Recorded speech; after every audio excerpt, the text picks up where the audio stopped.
Most people think the divide is income. It isn't. They think it's opportunity. It isn't. They think it's intelligence, luck, timing, connections. It isn't. The real divide is architectural, and architecture is invisible to the untrained eye. Two people can wake up in the same city, have access to the same internet, the same information, the same economy, the same 24 hours. One builds leverage, the other builds fatigue. From the outside, they look similar. From the inside, they are operating on completely different systems. And the tragedy is this: most people don't know they're running a system at all. They think they're choosing, but they're reacting. Reacting to bills, reacting to trends, reacting to urgency, reacting to what everyone else is doing. Average is not accidental. It is engineered. Engineered by distraction. Engineered by short-term dopamine. Engineered by environments that reward visibility and punish patience. You are not average because you lack ability. You are average because you were trained to prioritize motion over position. You were trained to move fast, to respond immediately, to stay busy, to measure progress by effort. But builders measure progress differently.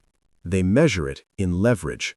Leverage of time, leverage of capital, leverage of systems, leverage of attention. Average minds ask, how can I earn more? Builders ask, how can I own more? Average minds chase income. Builders build position, and position compounds. Income stops when you stop. Position pays while you sleep. But building position requires something most people avoid: restraint, patience, silence, long-term thinking in a culture obsessed with immediacy. The modern world is not designed to produce builders. It is designed to produce consumers. Consumers of content, consumers of trends, consumers of validation, consumers of urgency.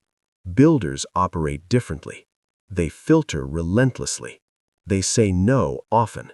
They think in decades while others think in weeks. They are not rushed by headlines. They are not seduced by applause. They are not distracted by noise. They are positioned. And positioning is quiet. You rarely see it happening until it's too late to compete. The divide does not show up in lifestyle first. It shows up in decisions, in how long you're willing to wait, in how carefully you evaluate risk, in how deeply you protect your energy, in whether you chase opportunity or design it. Most people optimize effort. Few optimize architecture. Most people compete horizontally. Few expand vertically. Most people react to systems. Few build them. This audiobook is not motivational. It is structural. It will not tell you to hustle harder. It will show you how builders think differently, how they evaluate risk, how they filter opportunities, how they allocate energy, how they move without urgency, how they design systems instead of relying on effort. Because the divide is not between rich and poor. It is between those who position and those who react. And once you understand the architecture behind results, you stop blaming circumstances. You stop chasing speed. You stop competing for validation. You begin designing advantage. And design compounds. Silence. Let's begin with something uncomfortable. Average is not where you are. Average is how you think. Chapter 1. Average is designed, not accidental. Most people believe average is the default. It isn't. Average is produced. It is engineered through repetition, through exposure, through incentives, through environment. And the most dangerous part? It feels normal. You were not born average. You were calibrated. Calibrated by what your environment rewarded. Calibrated by what it punished. Calibrated by what it ignored. Every system produces predictable outcomes. Education systems reward compliance. Corporate systems reward availability. Social systems reward visibility. Media systems reward immediacy. None of them reward deep positioning.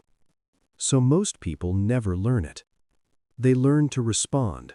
They learn to stay busy. They learn to equate motion with progress. And because everyone around them is moving, it feels productive.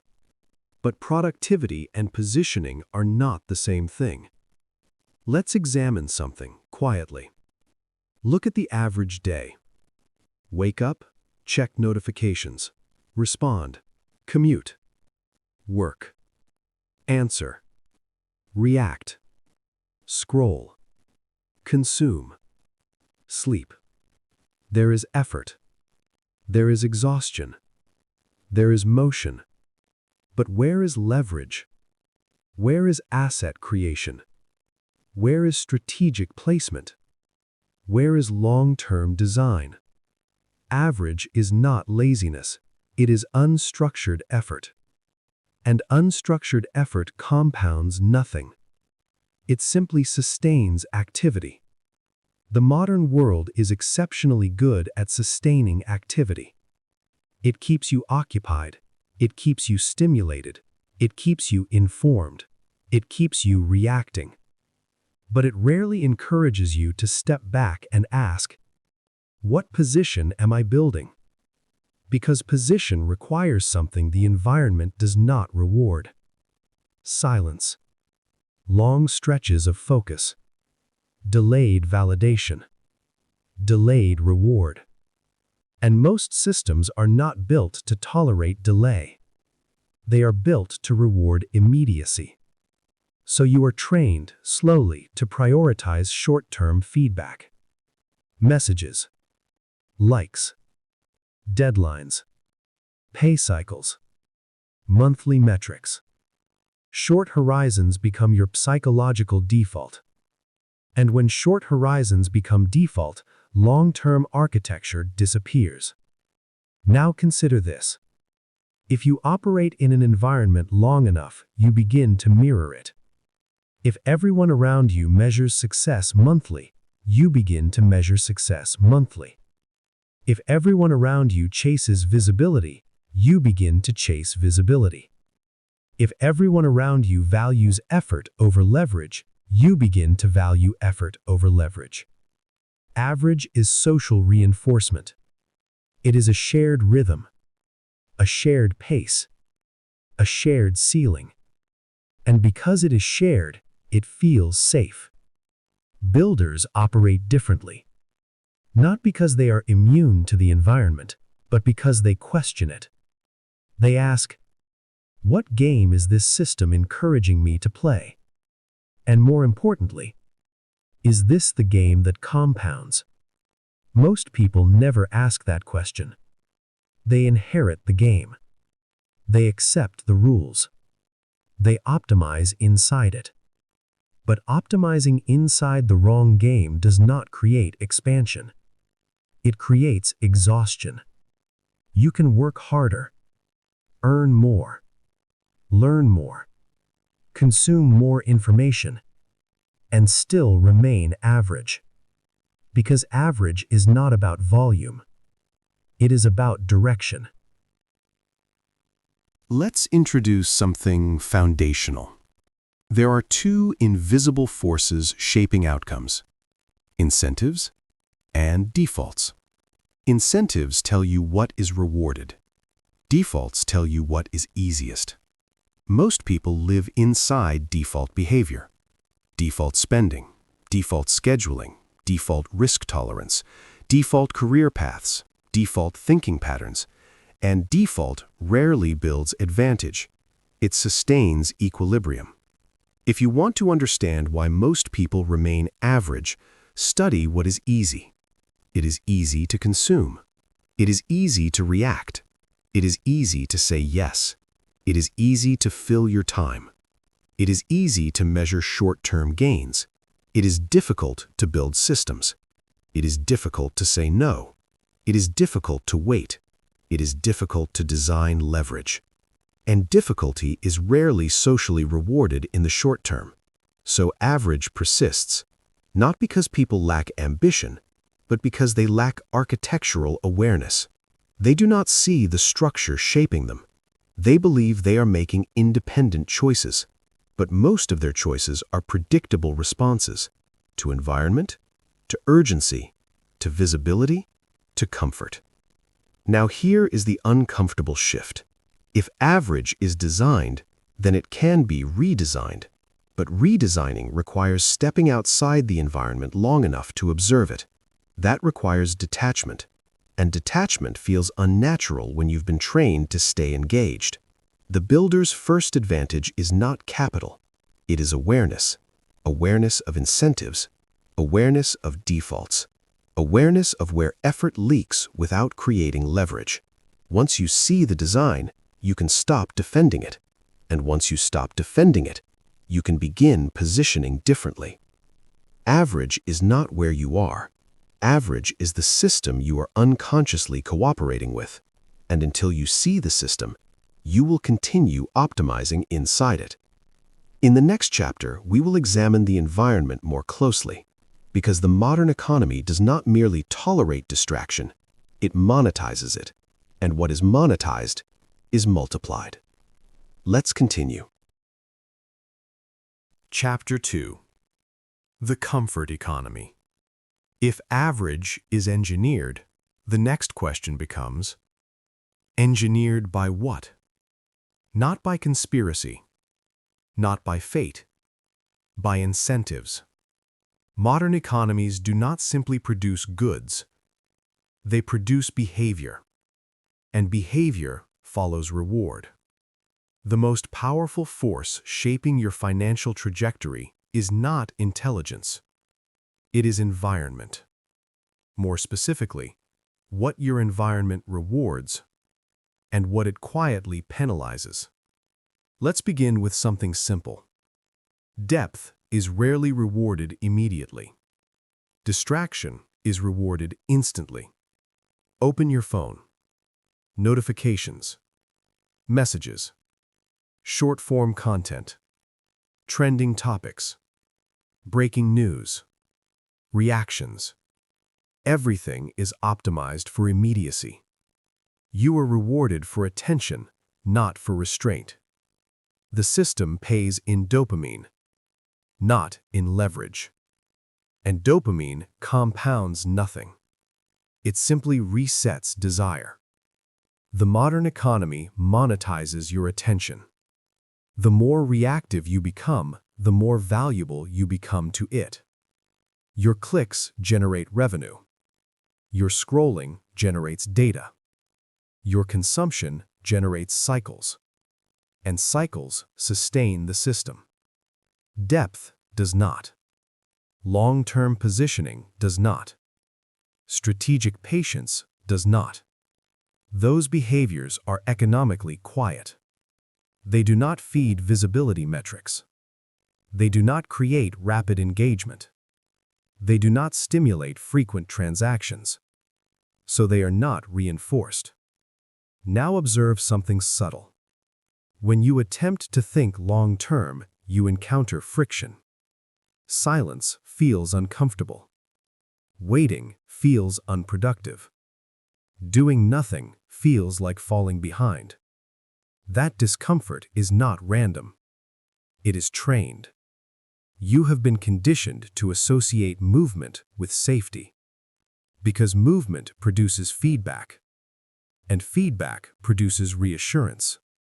But reassurance is not leverage. Let's examine the phrase, stay productive. In most environments, productivity means visible output. Emails sent. Meetings attended. Tasks completed. Posts shared. Revenue generated. But productivity measured weekly rarely builds position measured decades from now. Builders do not ignore productivity. They redefine it. They ask, is this activity building structural advantage? If not, they reduce it. The comfort economy encourages the opposite. It encourages constant engagement. Always available. always reachable, always responsive.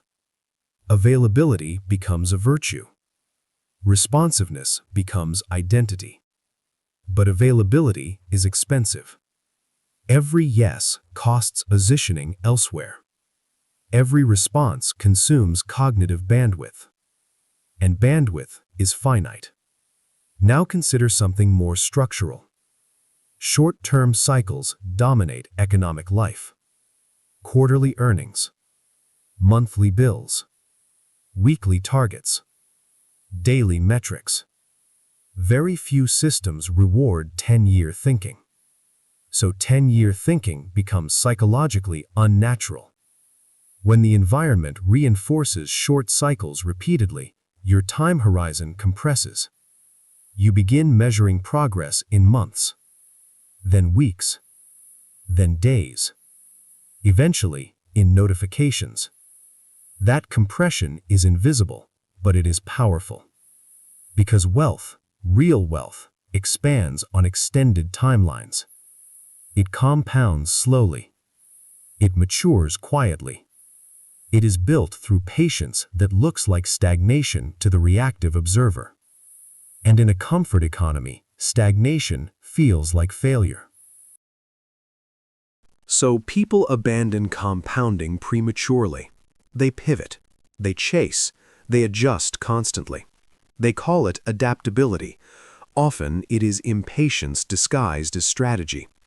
The comfort economy also rewards consumption more visibly than construction. Buying is easier than building. Spending is easier than structuring. Consuming ideas is easier than executing systems. Consumption feels like participation, but participation is not ownership. Ownership is structural. Ownership requires delayed gratification. Ownership requires concentrated focus. Ownership requires tolerating periods where nothing appears to be happening. And nothing appearing to happen is psychologically uncomfortable in an environment built on visible motion. Now look at social reinforcement. Visibility is rewarded. Exposure is rewarded. Virality is rewarded. Public wins are amplified. Private discipline is invisible. The builder's work is often quiet. It does not trend. It does not generate applause. It compounds outside the spotlight. And because it lacks external validation, it requires internal conviction. That is rare. Most people are not unwilling to build. They are unwilling to build without immediate feedback. The comfort economy understands this deeply. So it creates continuous feedback loops. Likes, shares, bonuses, notifications, scoreboards. You feel seen. You feel engaged. You feel in motion. But motion without direction creates circles. And circles feel like progress until you zoom out. Zooming out is difficult when everything is designed to keep you zoomed in. Now let's move deeper. Comfort is not simply physical ease. It is cognitive ease. The ease of default. The ease of following established paths. The ease of choosing what everyone else is choosing. The ease of thinking what everyone else is thinking. The economy rewards conformity through safety. Follow the standard path. Earn incrementally. Upgrade lifestyle. Increase visible markers. Repeat. There is nothing inherently wrong with this path, but it rarely creates leverage. It sustains linear growth. Linear growth is comfortable. Leverage is exponential. Exponential curves are volatile early. They require front-loaded discomfort. They require asymmetry. And asymmetry is psychologically difficult because it does not look stable at the beginning. Now ask a harder question. Why does distraction feel relaxing? Because distraction removes responsibility for long-term design. If you are busy reacting, you are not accountable for architecture. If you are constantly engaged, you are not required to step back. And stepping back is where uncomfortable truths appear. What am I building? What do I own? What compounds if I stop working? What advantage exists independent of my effort? The comfort economy keeps these questions distant, because answering them may lead you to disengage from cycles that feed it. This is not an accusation. It is structural reality. Systems optimize for their own continuation, and your attention fuels continuation. Builders understand this. They design friction into their lives intentionally. They limit inputs. They reduce reactive exposure. They protect cognitive bandwidth. Not because they are antisocial, but because leverage requires depth. Depth requires focus. Focus requires withdrawal from noise. Noise is profitable. Silence is not. And what is not profitable is rarely amplified. Now consider another structural factor: urgency. Urgency creates transactions, flash sales, market spikes, trending opportunities, breaking news. Urgency compresses decision windows, and compressed decisions favor reaction over analysis. The comfort economy thrives on urgency. Builders neutralize it. They expand decision timelines whenever possible. They price risk deliberately. They refuse to let emotional spikes dictate structural moves. This is not slowness. It is strategic pacing. There is a difference. Now reflect on your own environment. What behaviors are consistently rewarded? Speed? Visibility? Compliance? Busyness? Consumption? And which behaviors are quietly penalized? Patience? Independence? Long-term thinking? Saying no? Deep focus? Where incentives flow, behavior follows. Most people follow incentives unconsciously. Builders question them. They ask, if I continue responding to this system exactly as designed, where will it position me in 10 years? Few people project that far. The comfort economy rarely encourages projection beyond immediate cycles. So the divide widens. Not because builders work harder, but because they operate on extended timelines.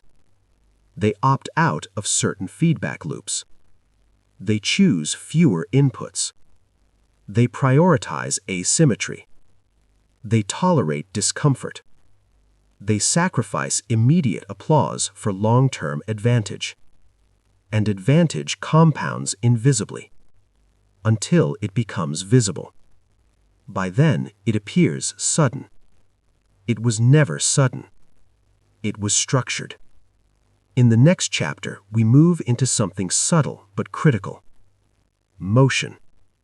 Why being busy rarely means you are building leverage. Because the comfort economy does not discourage motion. It encourages it. And motion feels productive, until you realized it produced no position. Let's continue. Chapter 3: Motion without position. There is a form of productivity that feels powerful. It looks disciplined. It feels responsible. It earns praise, and it builds almost nothing. It is called motion. Motion is activity without structural advancement. It is movement that does not improve your position. It is effort that does not compound.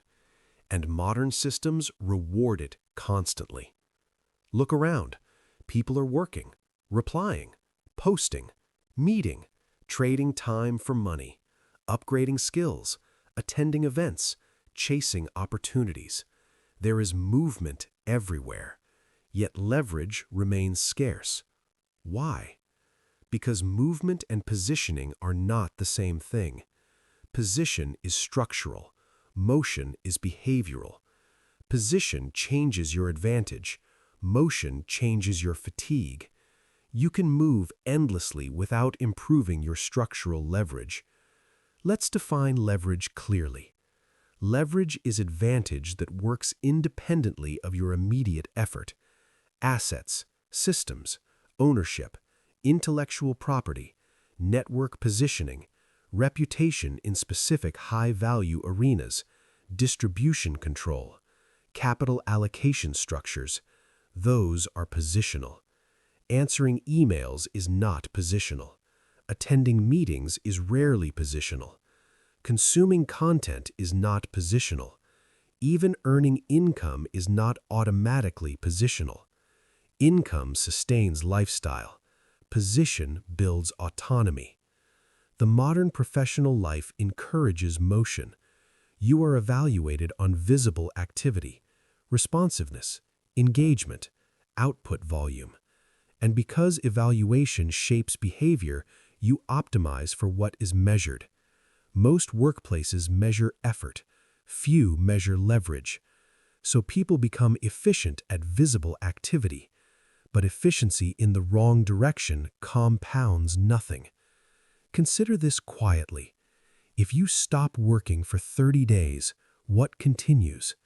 If the answer is nothing, you are operating in motion. If something continues to generate value, you have position. Motion produces immediate output. Position produces durable advantage. One is exhausting, the other is liberating. Now here is the dangerous part. Motion feels like progress. You feel tired. You feel productive. You feel responsible. You feel engaged. Fatigue creates the illusion of advancement, but fatigue is not evidence of leverage. It is evidence of effort. Effort without structure decays daily. You wake up at zero again. Let's examine something structural. Many people optimize their calendar. Few optimize their positioning. They schedule tasks efficiently, but never ask, is this task improving my structural advantage? A builder asks that question constantly. Average thinking assumes, if I stay active long enough, something will change. Builder thinking asks, if this activity does not create leverage, why am I doing it? There is a fundamental difference.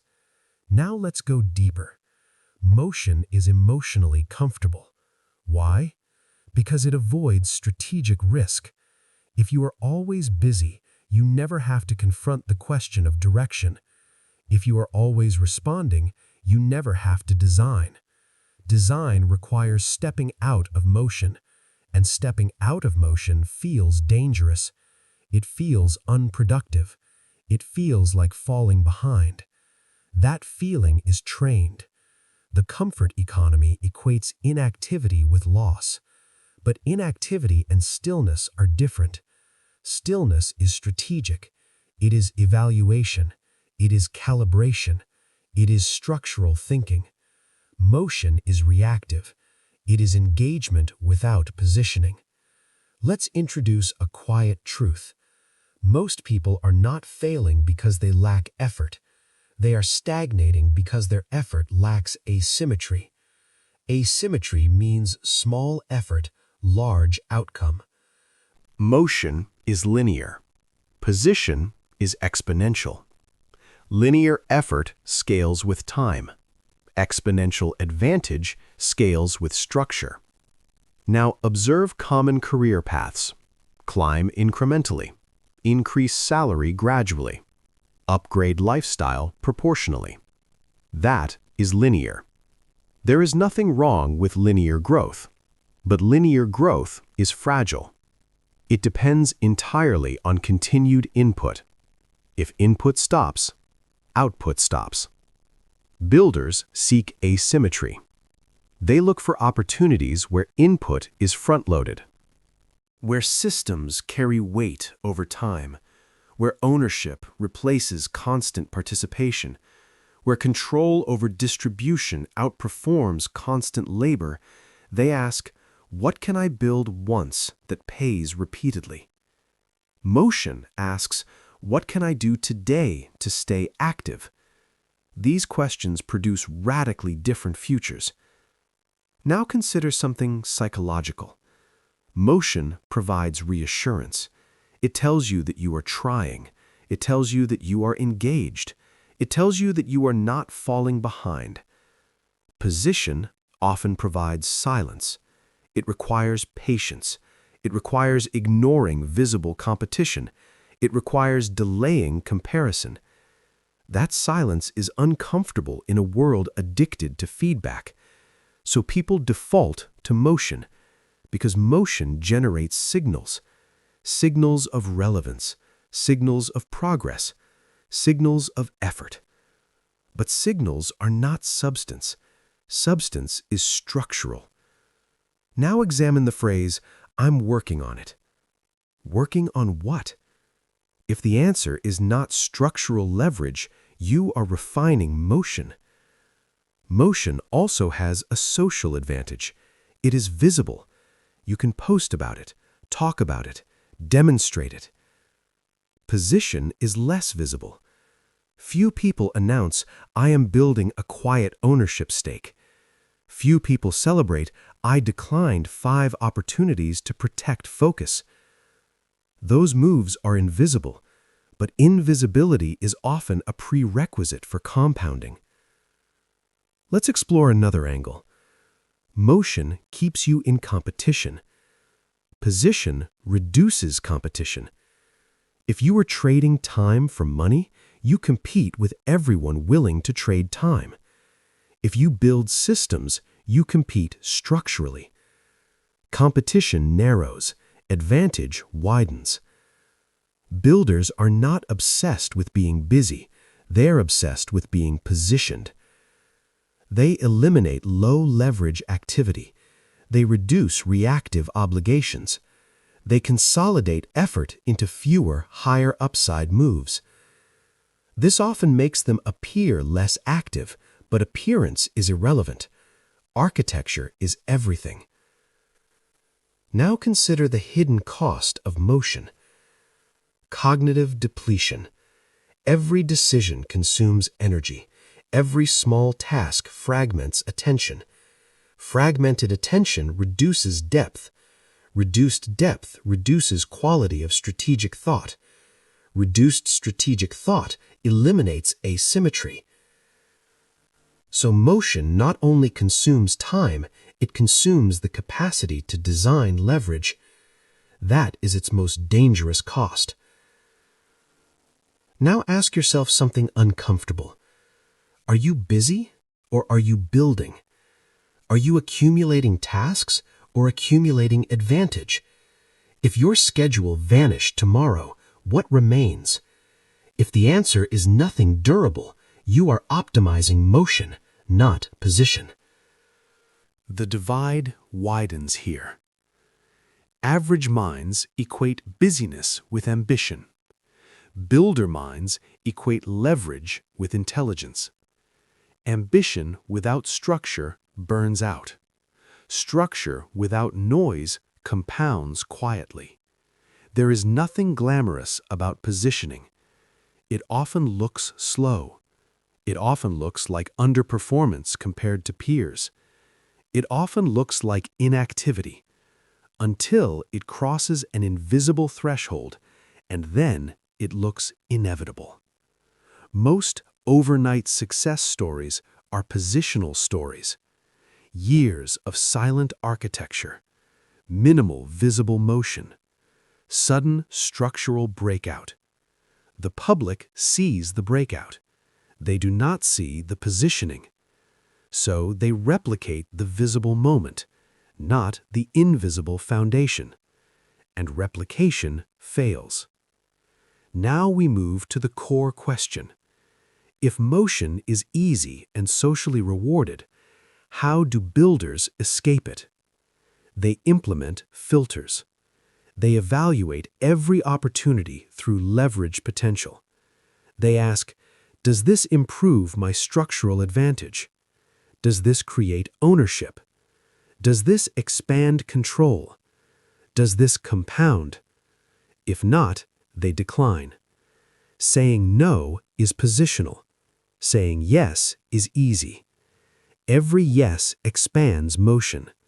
Every no protects architecture. That discipline separates average from builder. Not intelligence, not luck, not access, but filtration. In the next chapter, we transition into something more precise. Income versus position. Because many people believe earning more automatically improves leverage. It does not. Income can fuel position, or it can fuel motion. The difference is architectural, and that is where the real divide begins to reveal itself. Let's continue. Chapter 4. Income versus position. There is a belief that earning more equals progress. It doesn't. Income is motion. Position is structure. Income is temporary flow. Position is structural advantage. Most people optimize income. Few optimize position. And the divide widens quietly from that difference. Let's define income clearly. Income is what you receive in exchange for participation. Your time, your skill, your presence, your output. It is conditional. If you stop participating, it stops flowing. Position is different. Position is structural control, ownership, equity, systems, distribution, intellectual property, capital allocation, network leverage. Position produces income. Income does not automatically produce position. This is where most confusion begins. Many people increase income and assume they are advancing structurally. But higher income without structural conversion is just amplified motion. It increases lifestyle, it increases obligations, it increases visible markers, but it does not necessarily increase leverage. Let's look at two individuals.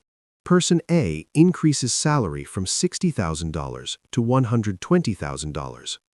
Person B earns $60,000 but acquires ownership in a scalable asset.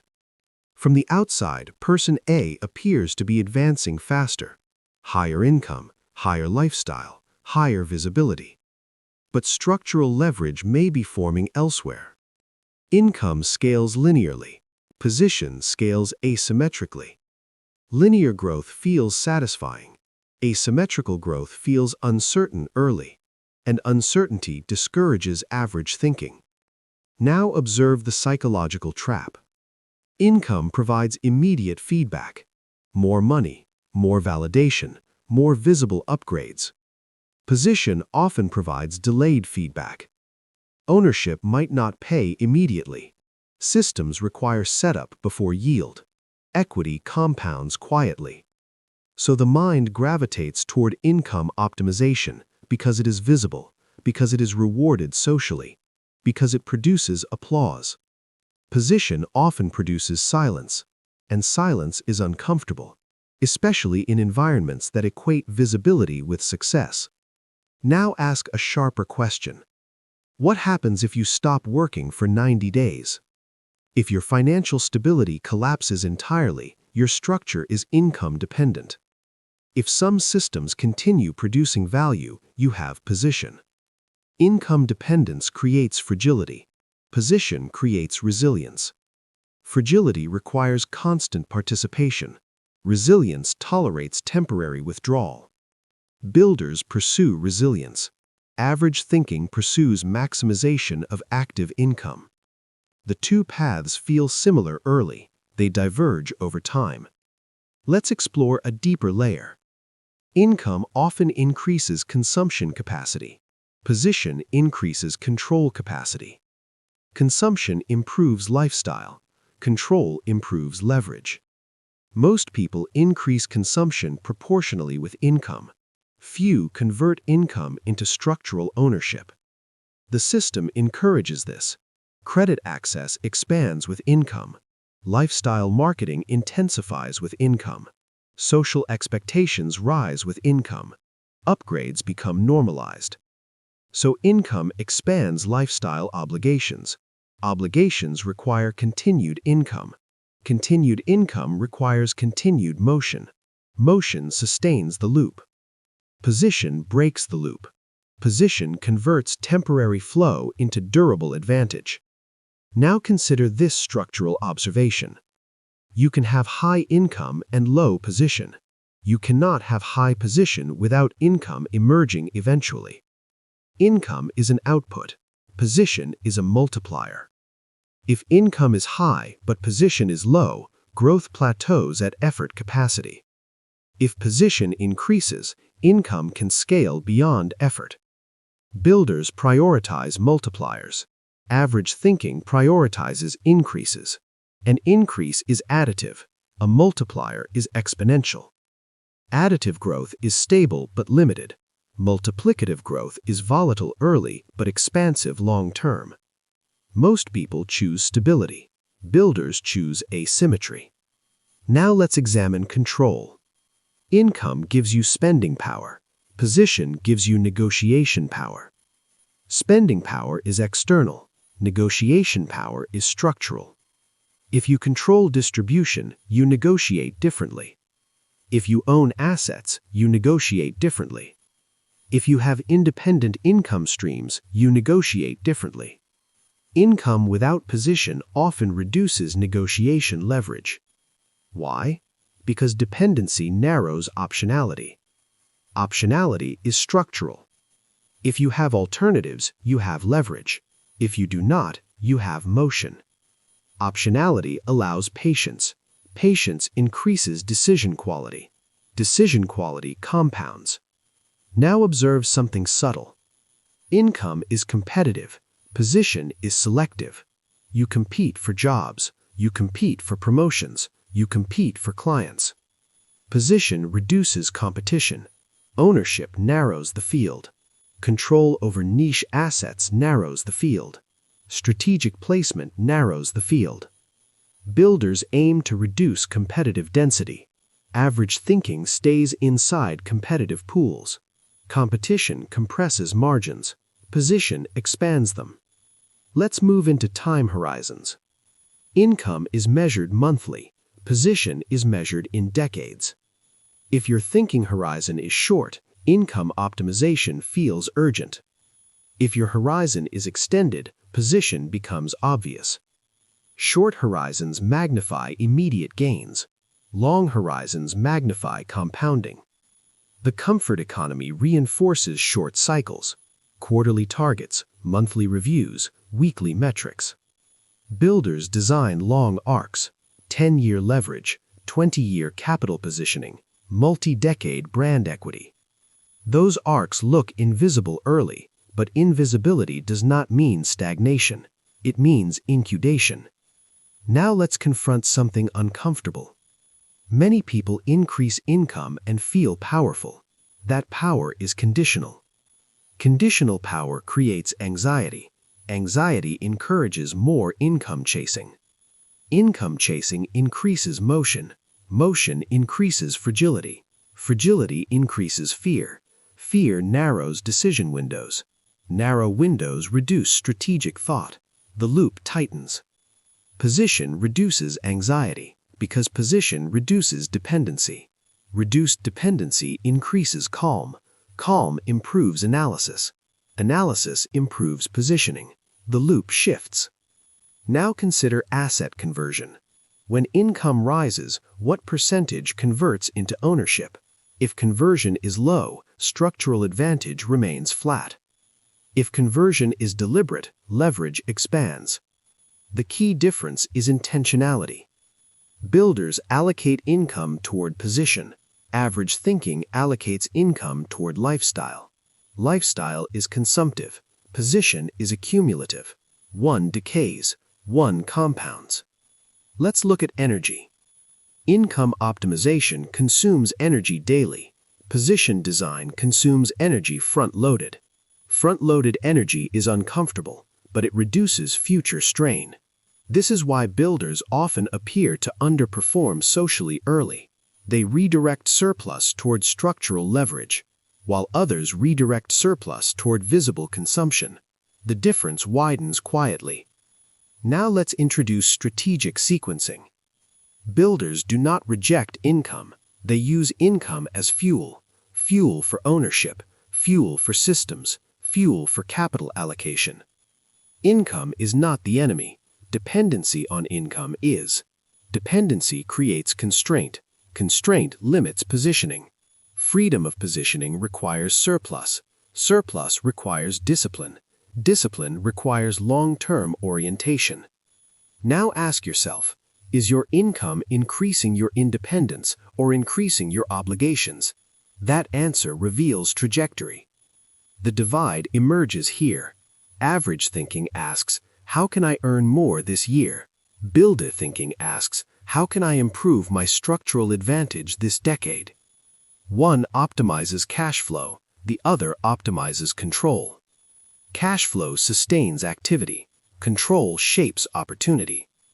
In the next chapter, we go deeper into time itself, because position is impossible without extended time horizons. And extended time horizons require a psychological shift most people resist: the long game advantage. Let's continue. Chapter 5. The Long Game Advantage.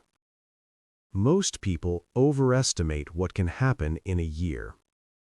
They underestimate what can happen in 10. That imbalance shapes everything. The average time horizon is short, measured in months, quarters, annual cycles, promotions, bonuses, market swings, performance reviews. Short cycles create short thinking, and short thinking eliminates compounding. Compounding is not dramatic. It is not visible early. It is quiet. And quiet progress is psychologically difficult in a culture addicted to visible acceleration. Builders understand something most ignore. Time is not neutral. Time amplifies structure. If your structure is weak, time exposes it. If your structure is strong, time multiplies it. Average thinking treats time as something to endure. Builder thinking treats time as something to deploy. There is a difference. Let's examine how time is typically used. Work, spend, repeat. Income arrives. Consumption follows. Cycle resets. Time passes. Position remains largely unchanged. This is linear time usage. Linear time produces linear outcomes. Builders operate on exponential time usage. They front-load design. They build systems. They acquire assets. They invest in asymmetrical opportunities. Then they let time do the heavy lifting. Time rewards consistency. But consistency without direction compounds nothing. Direction determines trajectory. Trajectory determines magnitude. Now let's explore patience. Patience is often misunderstood as passivity. It isn't. Passive waiting is drift. Strategic patience is structured positioning. Drift is inactivity without intention. Strategic patience is deliberate delay for asymmetric gain. The difference is subtle but critical. Average thinking sees waiting as lost opportunity. Builder thinking sees premature action as structural damage. In fast-moving environments, action feels safe. It creates momentum. It produces feedback. But premature action often locks you into suboptimal positioning. Builders expand decision windows. They reduce urgency. They ask, what does this look like in 5 years? What does this look like in 10? How does this compound? Most people cannot answer those questions because they are not thinking that far. The comfort economy compresses horizons. Builders stretch them. Let's look at skill acquisition. Average thinking asks, how quickly can I monetize this? Builder thinking asks, how valuable can this become over a decade? Short-term monetization caps upside. Long-term mastery expands asymmetry. Depth compounds. Surface engagement decays. The same applies to capital. Short-term trading seeks volatility. Long-term ownership seeks structural growth. Volatility creates adrenaline. Ownership creates leverage. Adrenaline feels like progress. Leverage feels slow. But leverage wins over extended time. Now consider relationships. Average thinking optimizes networks for access. Builder thinking optimizes networks for alignment. Access is transactional. Alignment compounds. Trust compounds. Reputation compounds. Time deepens high-quality positioning. Shallow engagement fades quickly. The long game requires something uncomfortable. It requires ignoring short-term comparison. Comparison is immediate. Compounding is delayed. If you compare yourself constantly to visible outcomes, you will abandon long arcs prematurely. Builders detach from constant benchmarking. They focus on trajectory. Trajectory matters more than speed. A slower trajectory pointed in the right direction outperforms rapid misalignment. Now let's introduce asymmetry again. The long game advantage is rooted in asymmetric outcomes. Small early investments producing outsized later returns. This requires enduring long periods where the returns look negligible. That endurance is psychological. Most people abandon leverage before it matures, because the early stage feels indistinguishable from stagnation. Builders tolerate the flat curve. They understand that exponential growth always appears linear early. They are not discouraged by invisible progress. They expect it. Now examine opportunity selection. Short-term thinking prioritizes speed of payoff. Long-term thinking prioritizes scale of payoff. Speed feels productive. Scale feels distant. But scale transforms. Speed sustains. In short cycles, you optimize for survival. In long cycles, you optimize for dominance. Survival thinking maintains position. Dominance thinking expands it. Most people are not in danger, but they behave as if they are. They prioritize immediate security. Builders secure enough to think long-term. Security creates bandwidth. Bandwidth enables design. Design compounds. Let's explore identity. Average identity is short-term reactive. Builder identity is long-term strategic. Identity determines decision patterns. If you identify as someone who needs immediate feedback, you will choose short cycles. If you identify as someone building over decades, you will tolerate silence. Patience stabilizes positioning. Positioning stabilizes compounding. This chain is architectural. Now consider wealth itself. Wealth is rarely built in short bursts. It is built through layered accumulation, ownership, reinvestment, compounding, deferred gratification. The long game advantage is not glamorous. It is repetitive. It is disciplined. It is often boring. And boredom is intolerable to short-term thinkers. The comfort economy amplifies novelty. Novelty interrupts compounding. Every pivot resets progress. Every new direction restarts the curve. Builders pivot rarely.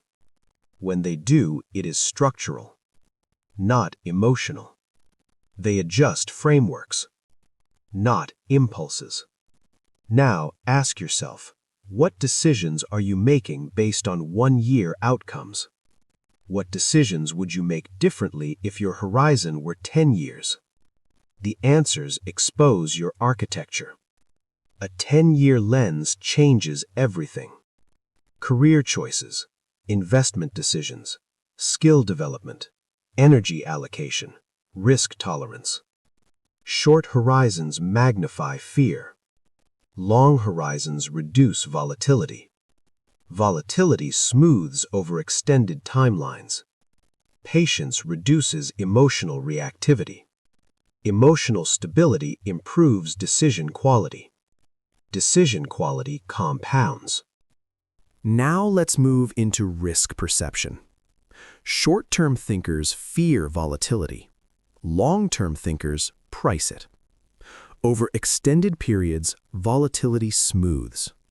The builder sees fluctuation as temporary. The average mind sees fluctuation as threat. Threat triggers reaction. Reaction interrupts positioning. The divide widens. Builders build through cycles. Average thinking reacts to cycles. Time magnifies this difference. Cycles come and go. Structures remain. If you own structure, cycles benefit you.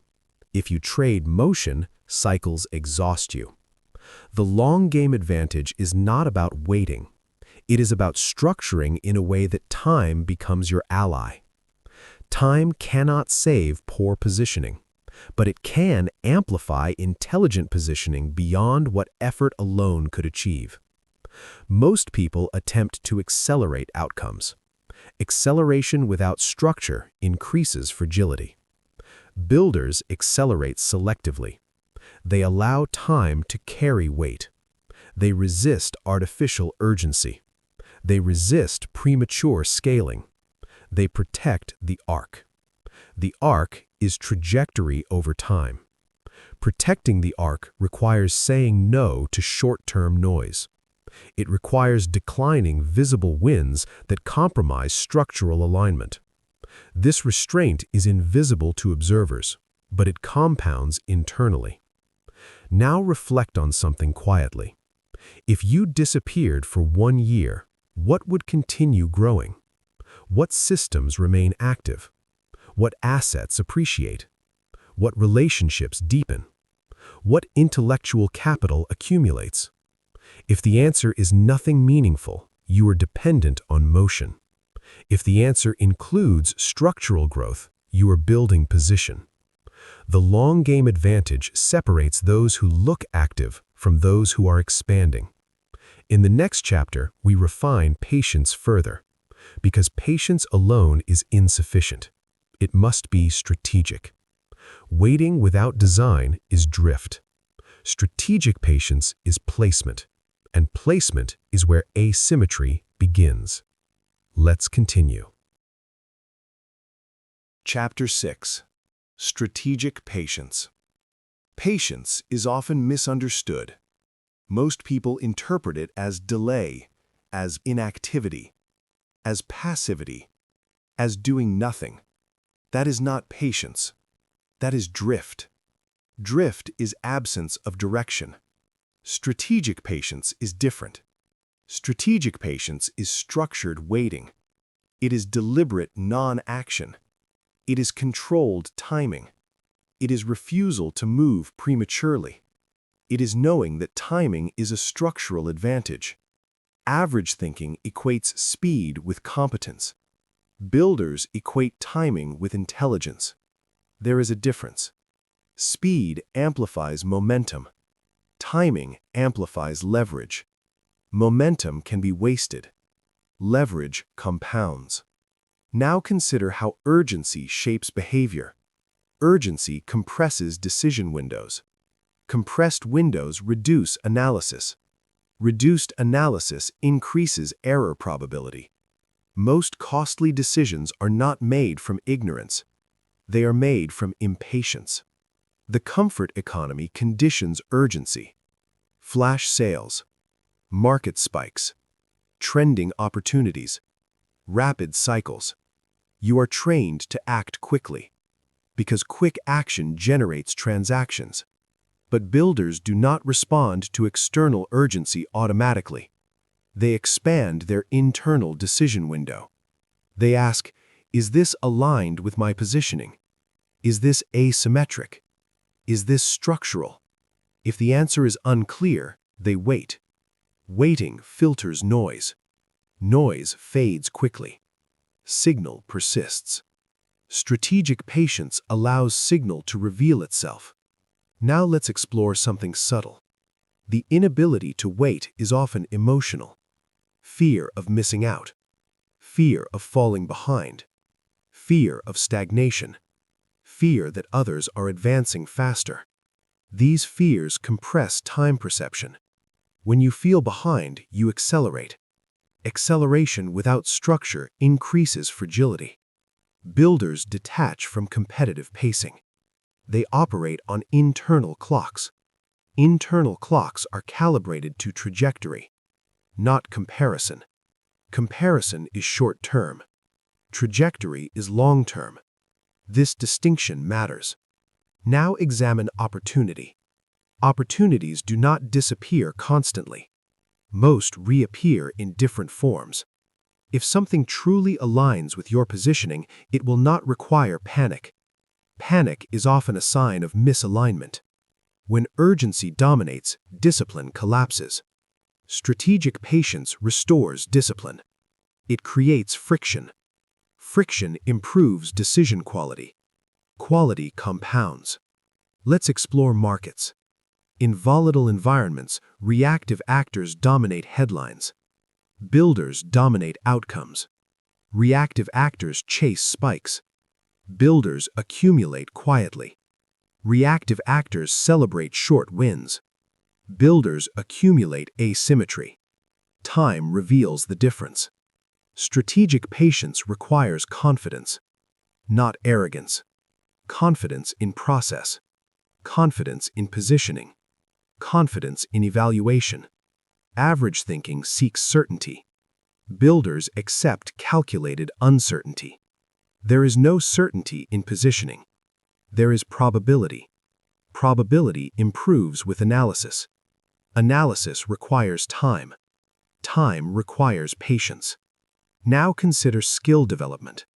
Average thinking seeks rapid monetization. Builders seek structural mastery. Mastery takes time. Time requires sustained focus. Focus requires reducing noise. Noise reduction requires discipline. Discipline requires identity. Identity determines patience capacity.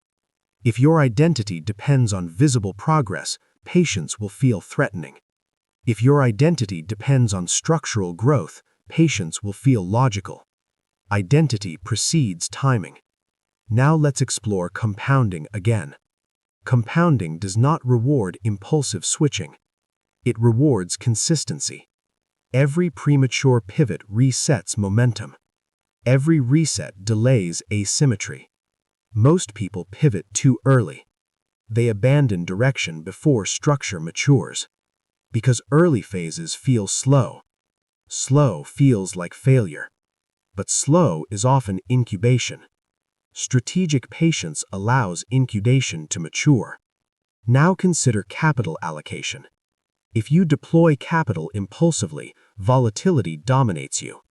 If you deploy capital deliberately, time dominates volatility. Volatility decreases over extended horizons.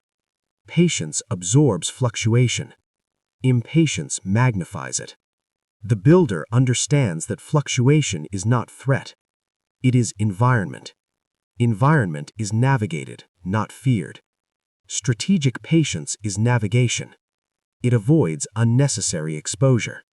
It reduces frequency of decision. Decision frequency matters. More decisions increase error exposure. Fewer high-quality decisions improve leverage. Builders reduce decision frequency. They design systems. Systems automate consistency. Consistency compounds. Let's shift to relationships. Strategic patience applies to partnerships. Average thinking rushes alignment. Builders test alignment over time. Trust compounds. Trust cannot be accelerated artificially. Strategic patience protects positioning from misaligned associations. Misalignment erodes leverage. Builders value durable alignment over rapid expansion. Now examine risk. Average thinking avoids risk entirely or embraces it impulsively. Builders price risk. Pricing risk requires time. Time allows evaluation. Evaluation reduces catastrophic exposure. Lower downside increases longevity. Longevity is underrated. Most leverage is built by surviving long enough. Impatience shortens lifespan in positioning. Now examine energy. Energy is finite. Urgency drains energy. Patience conserves it. Conserved energy improves clarity. Clarity improves design. Design improves leverage. Strategic patience is energy management. It prevents reactive depletion. Builders understand that exhaustion reduces decision quality. Reduced quality increases structural mistakes. Mistakes compound negatively. Patience reduces mistakes. Fewer mistakes increase durability. Durability compounds. Let's examine attention. Attention fragmentation reduces strategic thought. Strategic patience requires attention protection. Builders limit inputs. They limit reaction cycles. They protect deep work periods. Deep work produces asymmetric insight. Insight produces advantage. Advantage compounds. Without patience, insight cannot mature. Now consider reputation. Reputation built slowly is durable. Reputation built quickly is fragile. Durable reputation increases leverage. Fragile reputation requires constant defense. Strategic patience builds credibility through consistency. Consistency builds trust. Trust increases optionality. Optionality is structural advantage. Now let's address boredom. Strategic patience often feels boring. Boredom signals absence of stimulation. Stimulation is not leverage. Leverage is quiet. Builders tolerate boredom because they understand that boredom often accompanies structural work. Average thinking seeks constant stimulation. Stimulation resets focus. Focus loss delays positioning. Positioning requires sustained depth. Depth requires patience. Now reflect on timing itself. There is a difference between missing an opportunity and declining misalignment. Most people cannot distinguish the two, so they act prematurely. Builders decline frequently. Declining improves clarity. Clarity sharpens filters. Filters reduce exposure. Reduced exposure protects positioning. Strategic patience strengthens filters. Now consider a 10-year horizon again. Most structural advantages emerge after sustained positioning. Property ownership, equity accumulation, brand authority, distribution networks, intellectual capital, all require time. Patience is not optional. It is prerequisite. Impatience interrupts maturation. Maturation compounds. Now ask yourself, How often do you act because something feels urgent? How often do you act because others are acting? How often do you act because waiting feels uncomfortable? These are not neutral triggers. They are signals of compressed thinking. Strategic patience expands thinking. Expansion reduces error. Reduced error increases advantage. The divide between average and builder is rarely visible in daily behavior. It is visible in restraint, in what is not done, in what is delayed, in what is filtered out. Patience is not weakness. It is structural intelligence. It is the ability to let time amplify advantage without rushing the process. In the next chapter, we refine this further because patience must be paired with evaluation. Builders do not simply wait, they filter, and the filter determines the quality of opportunity selection. That filter is leverage. Let's continue. Chapter 7. The Leverage Filter. The average mind asks, will this make me money? The builder asks, does this increase my leverage? That single shift changes outcomes over decades. Income answers today. Leverage answers the next 10 years. Most people evaluate opportunities emotionally. Excitement, fear of missing out, validation, speed, social proof. Builders evaluate structurally. Scale, durability, control, asymmetry, optionality. This is the leverage filter. And if you do not have one, you are reacting to momentum instead of building position. Let's define leverage clearly. Leverage is the ability to produce outsized outcomes relative to effort.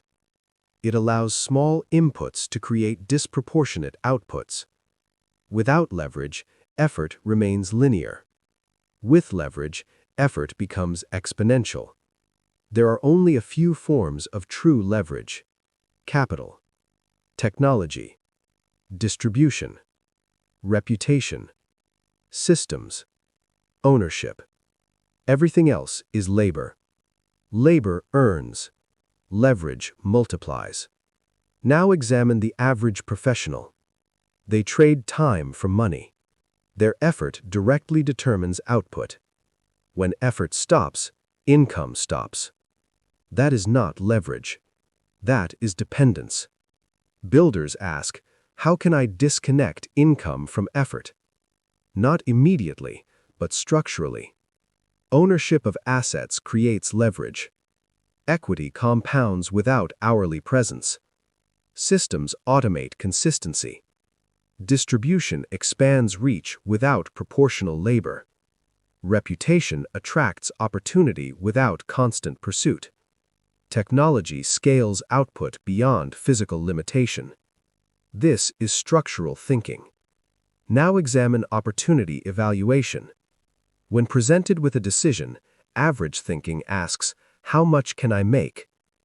Builder thinking asks, if this works, how large can it become? That is asymmetry.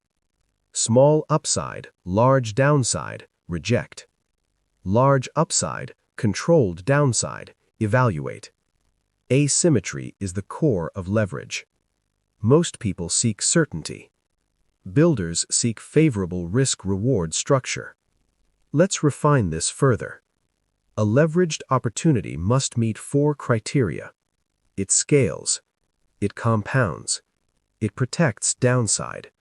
It increases optionality.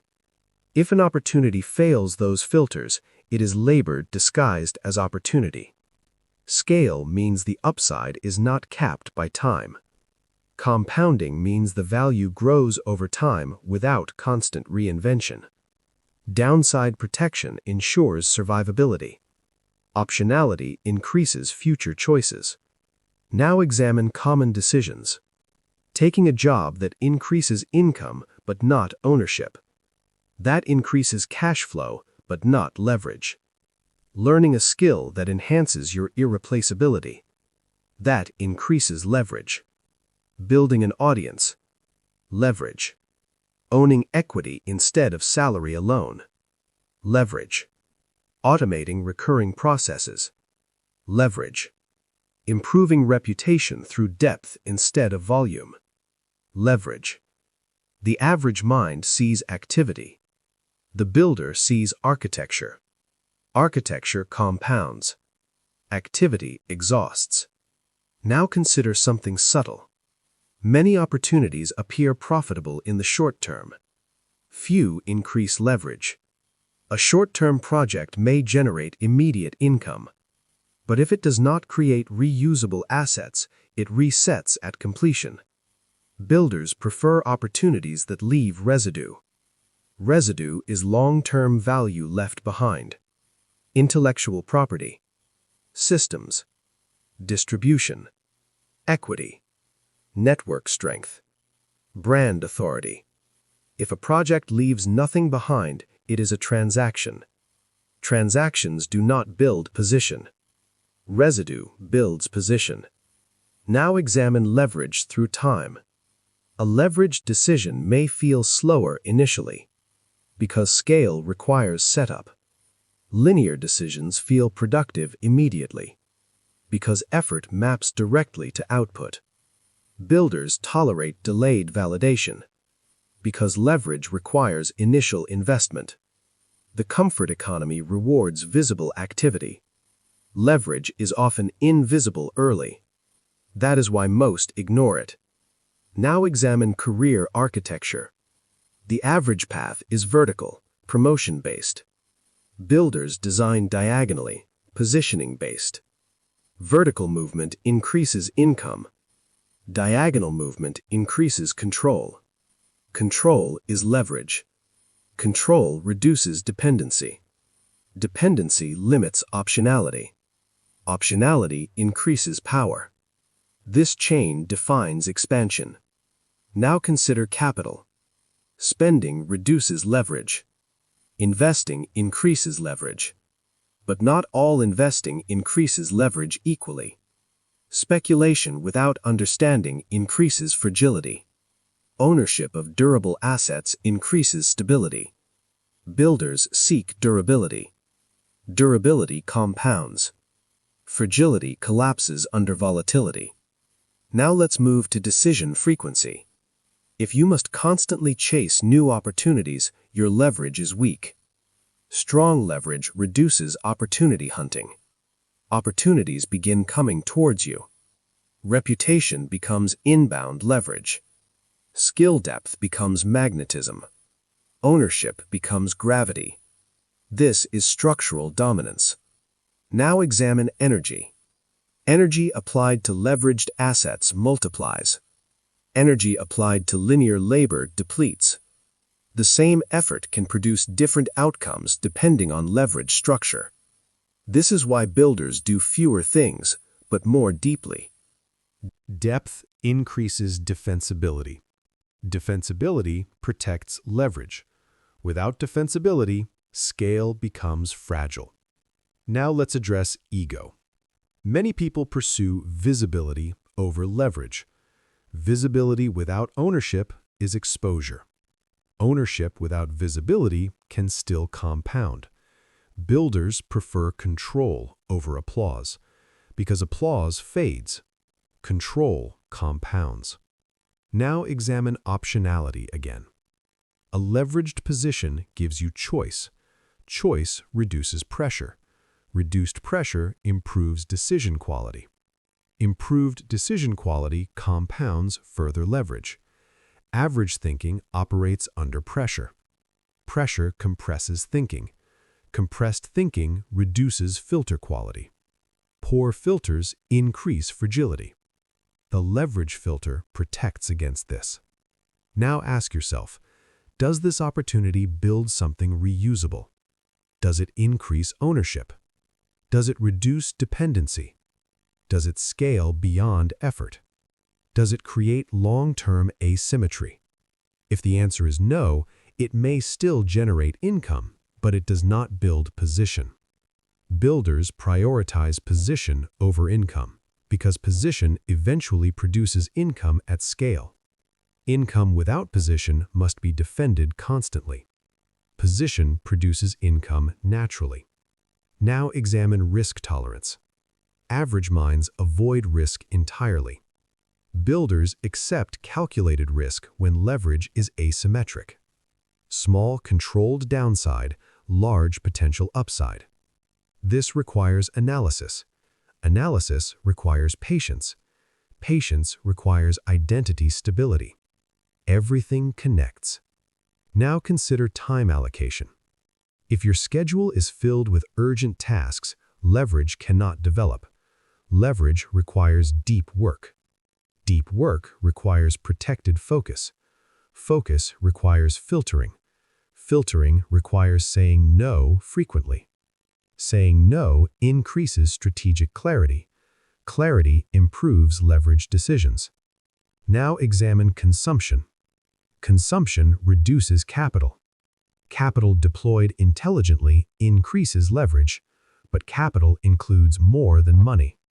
It includes attention, reputation, skill, time, network. How you deploy each determines leverage trajectory. Now let's address comfort. The leverage filter often rejects attractive short-term wins. That feels uncomfortable. Because short-term wins provide validation, but validation does not scale. Structure scales. Builders sacrifice small wins for structural advantage. This is rarely visible publicly, but it determines long-term divergence. Now reflect. What percentage of your decisions increase leverage? What percentage maintain comfort? What percentage are reactive? The answers reveal your architecture. The divide is not talent, it is evaluation. Builders do not see more opportunity, they filter better. They eliminate noise faster. They protect capital longer. They compound residue consistently. In the next chapter, we examine risk directly. Because leverage without risk assessment is fragility. And the average mind misunderstands risk completely. Let's continue. Chapter 8. Risk, avoided versus calculated. Most people believe there are two types of individuals, risk takers, risk avoiders. That model is inaccurate. There are actually three types: those who avoid risk blindly, those who take risk emotionally, and those who price risk strategically. Builders belong to the third group. The average mind associates safety with avoidance. Avoiding risk feels intelligent, it feels responsible, it feels mature. But risk cannot be eliminated, it can only be transferred. When you avoid visible risk, you often accept invisible risk. For example, avoid investing, you accept inflation risk. Avoid ownership, you accept dependency risk. Avoid entrepreneurship, you accept employment volatility risk. Avoid skill expansion, you accept obsolescence risk. Risk does not disappear, it relocates. The average mind only sees immediate risk.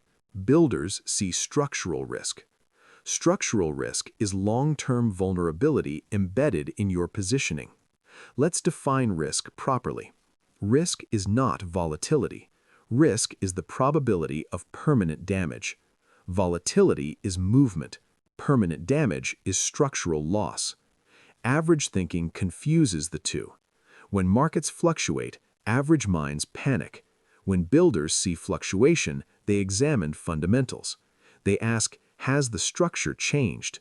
If the structure remains intact, volatility is noise. If structure erodes, risk increases. This distinction separates reaction from calculation. Now examine income. A salaried position feels stable. It feels safe. But if that income is your only stream, your structural risk is concentrated. One disruption eliminates cash flow. That is fragility. Owning multiple assets reduces structural risk.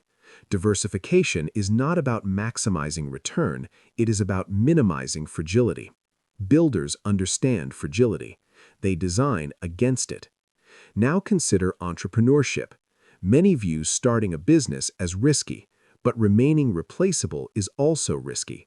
Skill concentration in one narrow domain is risky. Lack of ownership is risky. Risk cannot be avoided, it must be evaluated. Builders ask, what is my downside?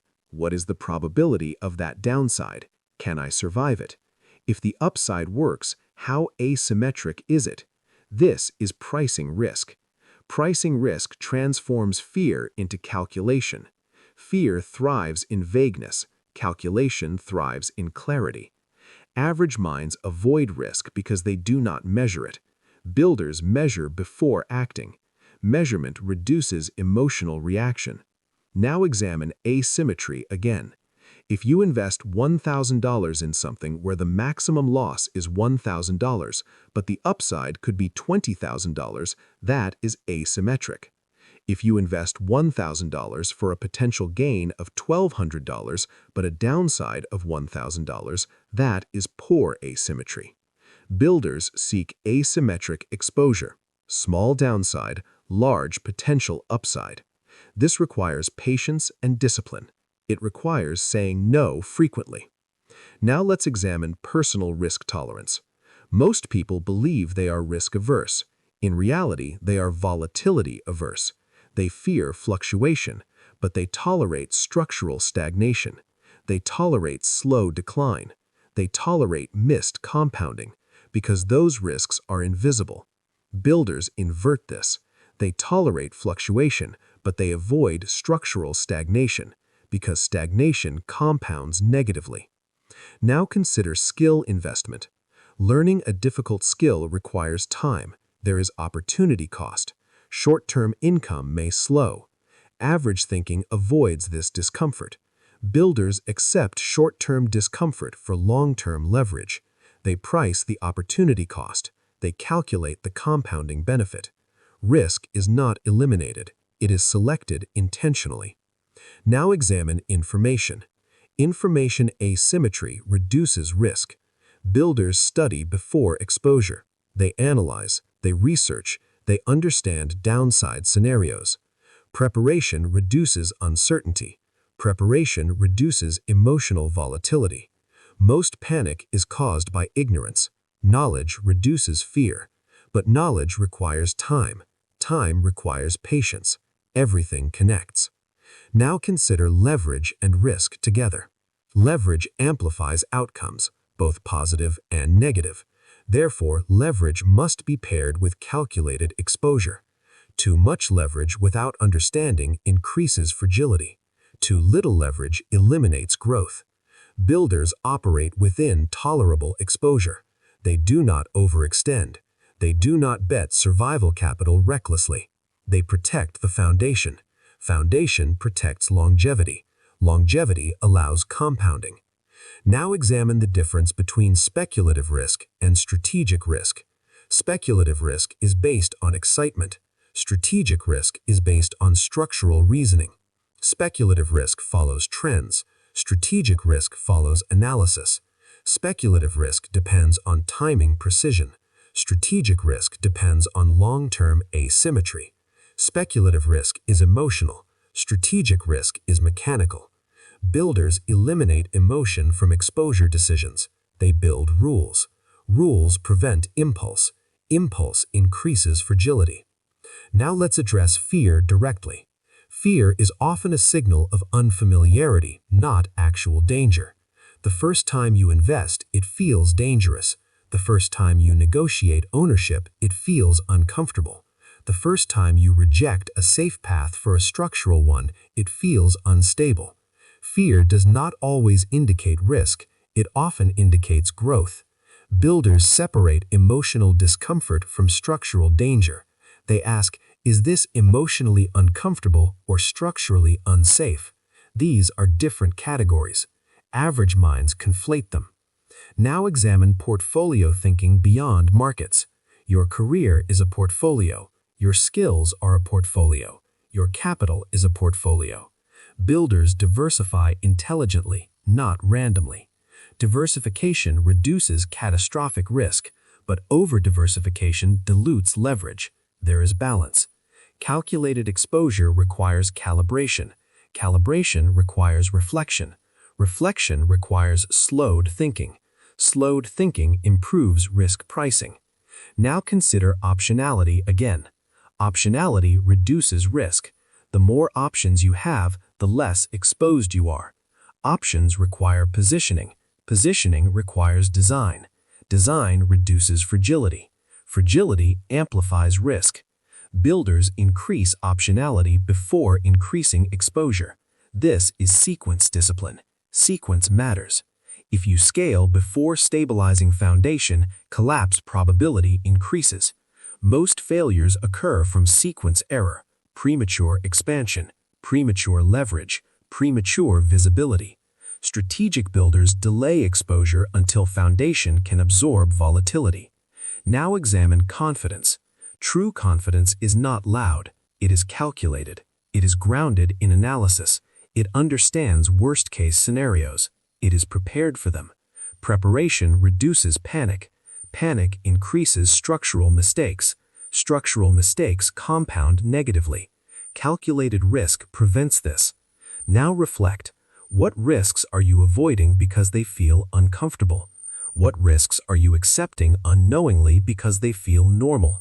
Stagnation risk, obsolescence risk, dependency risk, inflation risk, skill decay risk, reputation risk. These are often more dangerous than visible volatility. The divide between average and builder is not bravery, it is measurement. Builders measure downside before exposure. They understand probability. They respect fragility. They protect longevity. They price asymmetry. They accept calculated volatility. They reject blind avoidance. In the next chapter, we move into something even subtler, energy. Because even with correct leverage and risk pricing, most people misallocate energy. And energy, not effort, determines compounding. Let's continue. Chapter 9. Energy Allocation. Why wealth is built by protecting focus, not maximizing effort. The average professional believes productivity is about doing more. More hours, more tasks, more meetings, more projects, more output. Builders understand something different. Wealth is not built by maximizing activity. It is built by maximizing directional energy. Effort is raw force. Energy is directed force. Force without direction creates motion. Direction without force creates theory. But energy applied with clarity creates leverage. Most people are exhausted not because they lack capacity. They are exhausted because their energy is fragmented. Fragmented energy produces fragmented results. Fragmentation prevents depth. Depth produces asymmetry. Asymmetry compounds. Now examine the modern environment. Notifications, messages, updates, news cycles, market volatility, endless input. Every input competes for your cognitive bandwidth. Bandwidth is capital. Attention is capital. Focus is capital. If your capital is constantly depleted, leverage cannot form. Builders treat attention like money. They invest it deliberately. They protect it aggressively. They withdraw it from low-yield environments. Most people allocate attention emotionally. They react to urgency. They respond to noise. They chase novelty. They defend ego. Builders allocate attention structurally. They ask, does this move my position? If not, it is deprioritized.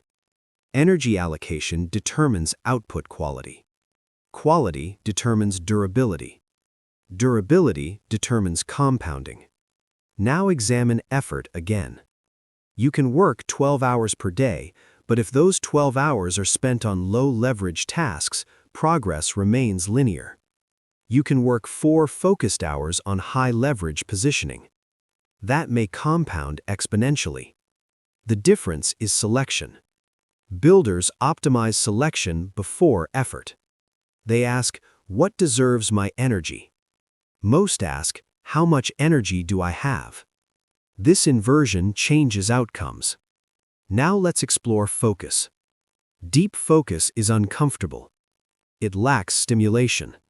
It requires isolation. It requires reduction of input. Most people cannot tolerate deep focus for extended periods because it removes novelty. Builders understand that deep focus is where leverage is constructed. Shallow engagement maintains operations. Deep engagement builds structure. Structure compounds. Operations maintain status quo. If you are constantly maintaining, you are not expanding. Expansion requires focused build time. Builders design their days around build windows, not reaction windows. Reaction is necessary, but it is scheduled. Build time is protected. Protection creates depth. Depth creates defensibility. Defensibility increases leverage. Now examine decision fatigue. Every decision consumes energy. If your day is filled with trivial decisions, you reduce energy available for strategic ones. Builders eliminate unnecessary decision cycles. They automate routine processes. They create default rules. They reduce friction.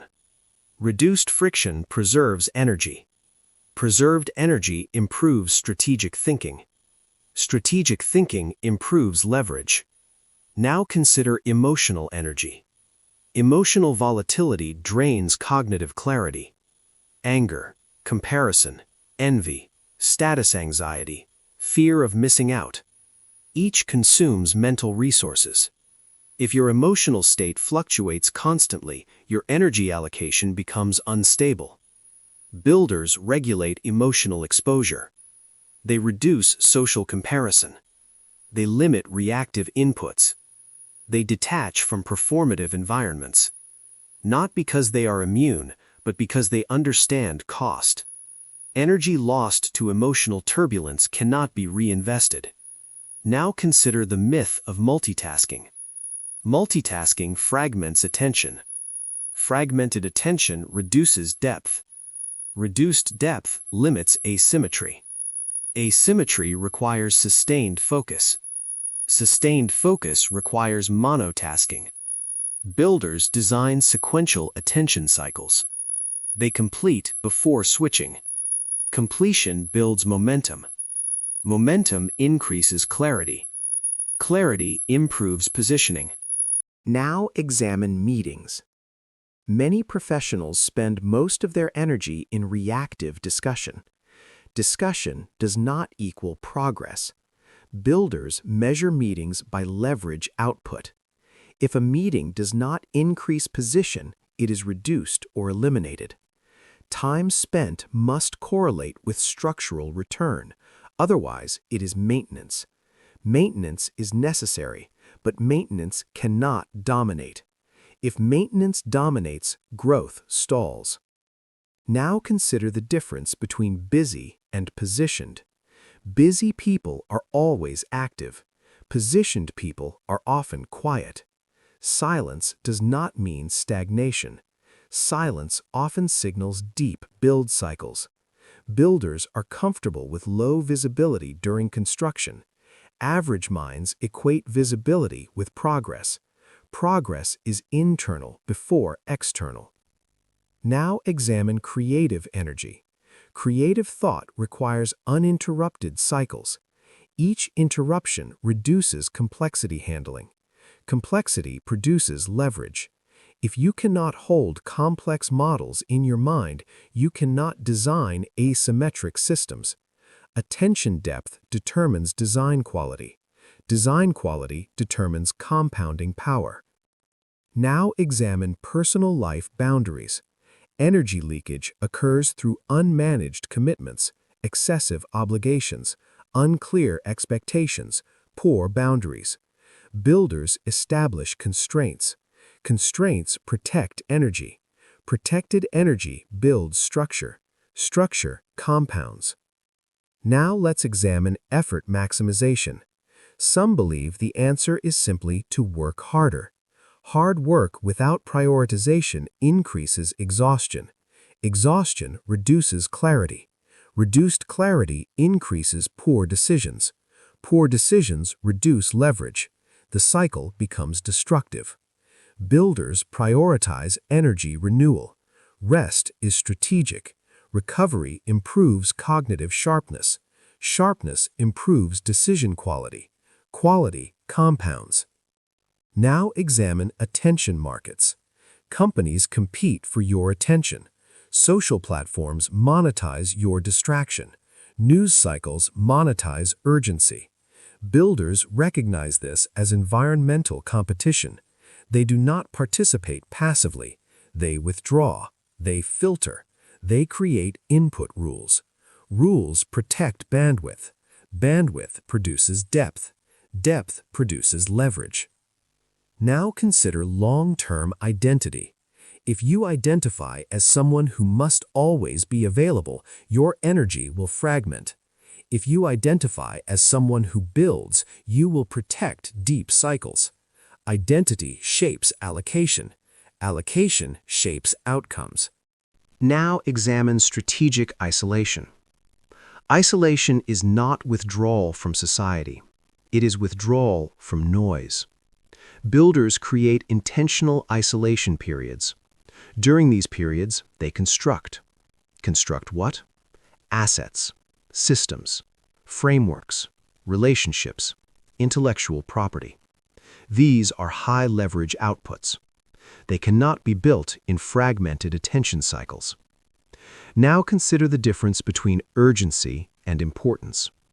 Urgent tasks demand attention. Important tasks demand intention. Urgent tasks rarely build leverage. Important tasks usually do. Builders prioritize importance over urgency. This requires discipline. It requires tolerating delayed response.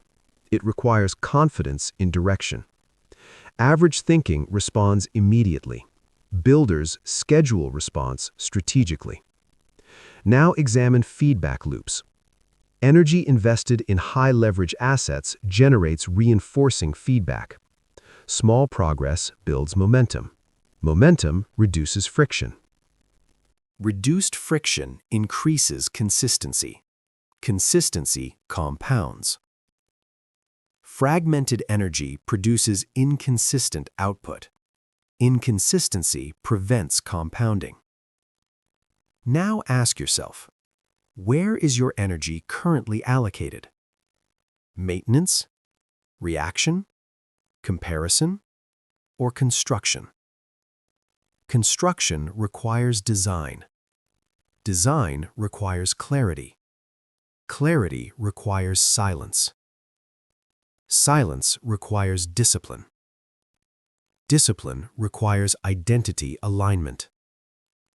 Everything connects. Now examine long-term performance. High performers are not those who burn brightest. They are those who sustain clarity longest. Sustainability compounds. Burnout collapses leverage. Builders design sustainable energy cycles. They pace intensity. They alternate build and review cycles. They avoid continuous reactive exposure. Now consider capital again. Energy misallocation is equivalent to capital misallocation. Both reduce return. Both increase fragility. Energy once spent cannot be recovered easily. Builders treat energy as irreplaceable capital. They invest it carefully. Now reflect. If your energy doubled tomorrow, would your leverage increase? Or would your activity increase? Activity without direction multiplies chaos. Energy with direction multiplies leverage. The divide is not effort. It is allocation. In the next chapter, we move from energy to systems. Because energy alone cannot sustain leverage. Systems must carry weight beyond human effort. And systems are where builders separate permanently from the average. Chapter 10. Systems over effort. Why systems outperform hard work long-term. Hard work is finite. Systems are scalable. That distinction defines the expansion gap. Most people rely on effort. They push harder. They extend hours. They increase output. They grind. But effort does not compound by itself. It exhausts. Systems compound. Effort is human. Systems are structural. Humans fluctuate. Systems persist. Builders understand this early. Average thinking says, if I work harder, I'll earn more. Builder thinking says, if I build correctly, it will earn whether I work or not. That is not laziness.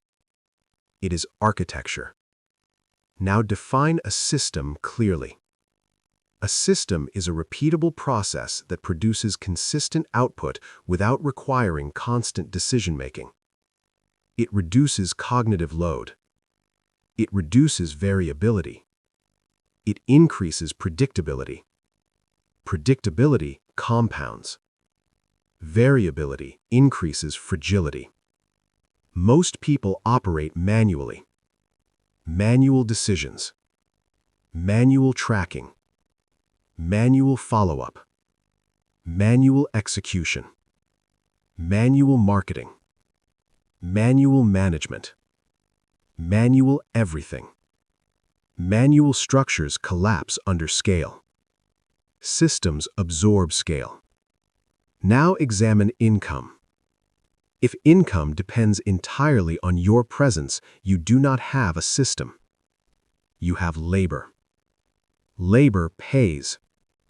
Systems multiply. Builders shift from labor-based output to system-based output. Automation is one dimension. Standardization is another. Delegation is another. Ownership is another. Now examine financial systems. Automatic investing. Predefined allocation percentages. Rule-based portfolio adjustments. Budget automation. These reduce emotional interference. Emotion disrupts compounding. Systems neutralize emotion. Emotion is volatile. Systems are consistent. Consistency builds leverage. Now consider career systems. Documented workflows. Templates. Repeatable frameworks. Decision checklists. Builders do not reinvent processes daily. They create replicable structures. Replicable structures scale. Scale increases leverage. Now examine content creation. A one-off effort generates one-off results. A distribution system generates recurring exposure. Builders design pipelines. Pipelines generate consistent flow. Consistency builds authority. Authority compounds into opportunity. Opportunity increases optionality. Now examine health. Energy without a system fluctuates. A health system stabilizes output. Sleep structure. Nutrition planning. Training routines. Recovery cycles. These are systems. Stability increases cognitive clarity. Clarity improves decisions. Decisions compound. Now examine time. Most calendars are reactive. Meetings dictate movement. Requests dictate focus. Builders design calendar systems. theme days, deep work blocks, review cycles, quarterly resets. Time becomes structured capital. Structured time compounds output. Unstructured time evaporates. Now examine relationships. Network without system decays. Systematic follow-up. Scheduled outreach. Intentional value exchange. These compound trust. Trust builds leverage. Leverage attracts opportunity. Now examine the psychological barrier. Systems require upfront effort. Effort that feels unproductive. You build templates. You build processes. You automate flows. You standardize procedures. Early phases feel slow. But once installed, systems reduce decision fatigue. Reduced fatigue improves clarity. Clarity improves positioning. Positioning compounds. Average thinking avoids systems because effort feels more immediate. Builders accept short-term setup cost for long-term output stability. Now examine scale. Hard work scales linearly. Systems scale multiplicatively. If you double effort, output may increase marginally. If you double system reach, output may expand exponentially. This is why ownership matters. Ownership of assets is a system. Equity is a system. Intellectual property is a system. Distribution channels are systems. They produce without hourly negotiation. Now examine delegation. Delegation without system creates chaos. Delegation with documented process creates scale. Builders design before expanding. Sequence matters. System first, scale second. Most scale prematurely. Without system, scale magnifies inefficiency. Inefficiency compounds negatively. Now examine failure. When effort fails, morale collapses. When system fails, it can be adjusted. Systems are modular. They can be optimized. Effort-based models collapse when the individual collapses. System-based models survive fluctuation. Durability increases leverage. Now examine wealth generation. Wealth is rarely built by constant heroic effort. It is built by small, consistent system outputs. Recurring revenue.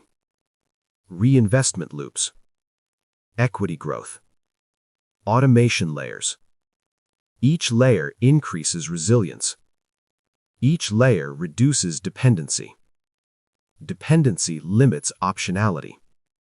Optionality increases power. Now examine data. Systems allow measurement. Measurement allows optimization. Optimization improves output. Effort without measurement is guesswork. Guesswork increases fragility. Builders measure systematically. Quarterly reviews. Performance dashboards. Portfolio evaluations. Feedback loops. Without measurement, growth stalls. Now examine discipline. Systems reduce reliance on motivation. Motivation fluctuates. Structure stabilizes. Builders do not depend on feeling productive. They depend on process integrity. Process integrity compounds. Now consider reputation. Consistency builds brand equity.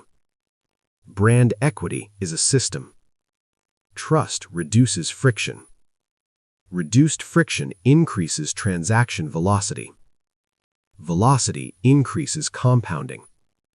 Now examine cognitive bandwidth. Systems free bandwidth. Freed bandwidth allows strategic thought. Strategic thought increases asymmetry. Asymmetry multiplies leverage. Manual operations consume bandwidth. Bandwidth depletion reduces foresight. Reduced foresight increases reactive decisions. Reactive decisions reduce positioning. Everything connects. Now ask yourself, what in your life operates without you? What continues if you step away? Income streams? Investment allocations? Skill growth? Network strengthening? Content distribution? If nothing moves without you, you are effort dependent. If systems operate independently, you are building leverage. Now examine identity again. Effort-based identity is ego-driven. I work harder than anyone. System-based identity is architectural.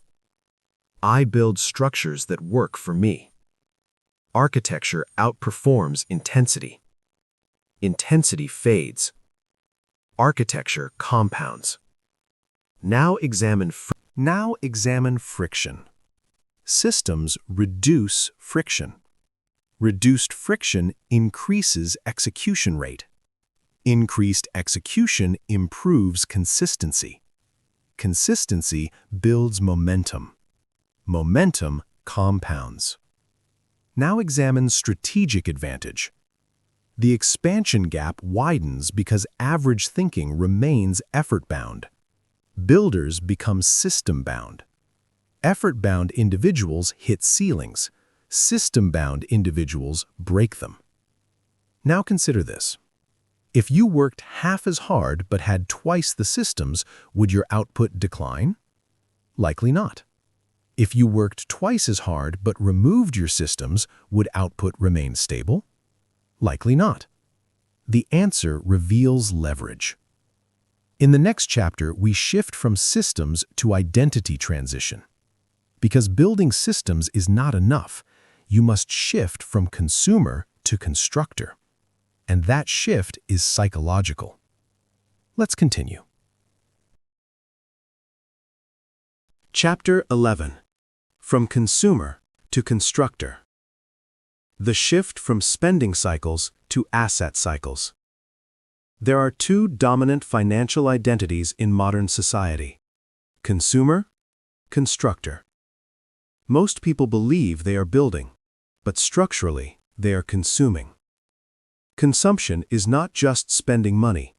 It is a mindset. It is orientation. It is how you interact with the world. Consumers absorb. Constructors produce. Consumers react to opportunity. Constructors create position. Consumers seek access. Constructors build ownership. That difference defines the expansion gap. Now examine the consumer cycle. Earn, spend, upgrade, repeat. Income increases. Lifestyle increases. Expenses scale with visibility. Position remains unchanged. This cycle feels like progress because surface quality improves. But surface improvement is not structural advancement. Structural advancement requires ownership. Ownership compounds. Consumption depreciates. Now examine constructor cycles. Earn, allocate, build, reinvest, repeat. Income is treated as fuel. Fuel is deployed into assets. Assets produce output. Output is reinvested. Reinvestment compounds. The difference is subtle but decisive.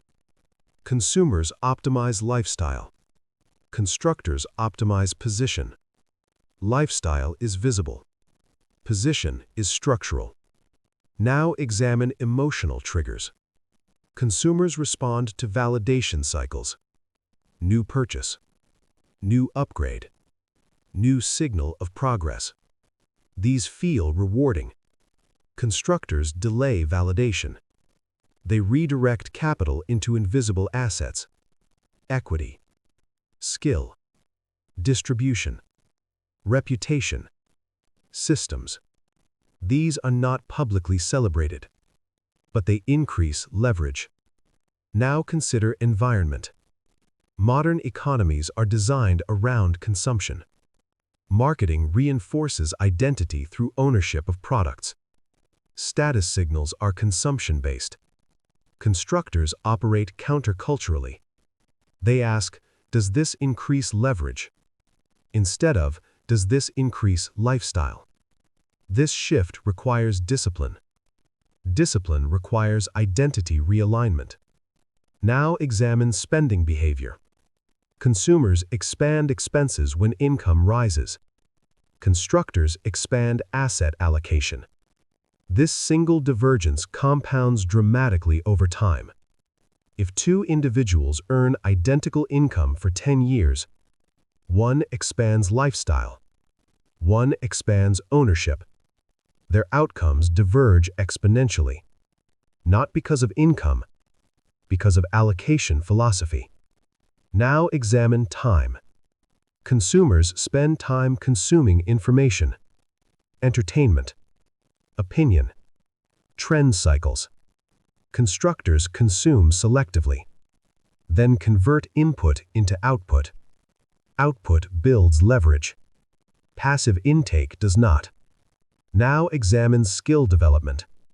Consumers acquire skills for income. Constructors acquire skills for ownership and scale. One focuses on employability. The other focuses on leverage. Both can earn. Only one compounds structurally. Now consider financial psychology. Consumers see money as purchasing power. Constructors see money as positioning power. Purchasing power creates temporary satisfaction. Durable power creates durable expansion. Temporary satisfaction resets quickly. Durable expansion compounds. Now examine ego. Consumers measure progress by visible upgrades. Constructors measure progress by invisible assets.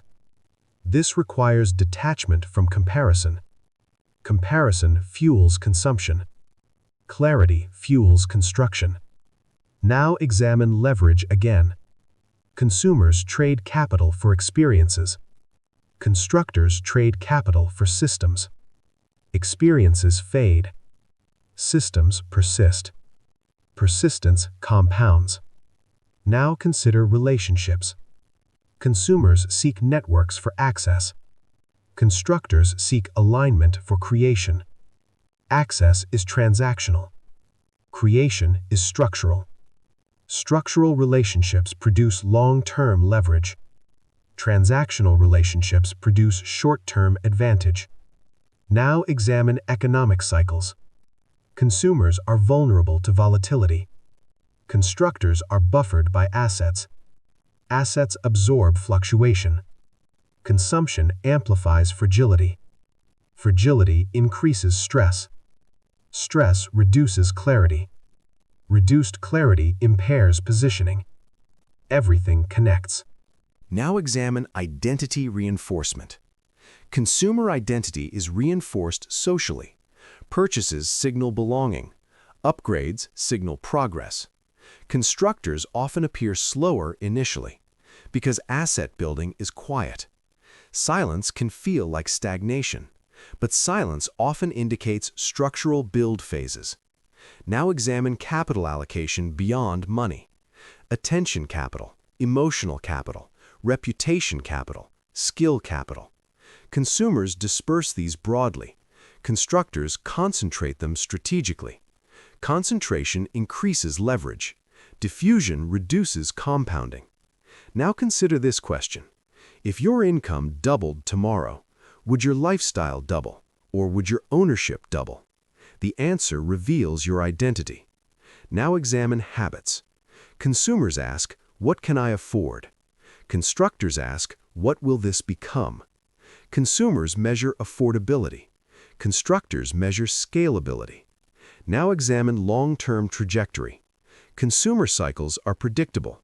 They plateau when income plateaus. Constructor cycles accelerate. Assets layer. Systems stack. Reinvestment loops strengthen. Momentum compounds. Now consider psychological resistance. Why do most remain consumers? Because construction requires delayed gratification. It requires discipline. It requires saying no to visible reward. It requires tolerating slow build phases. It requires resisting social validation cycles. It requires internal measurement. Internal measurement requires identity strength. Most seek external validation. Builders rely on internal metrics. Now examine education systems. Most training emphasizes employment. Few emphasize ownership. Few emphasize system building. Few emphasize asset creation.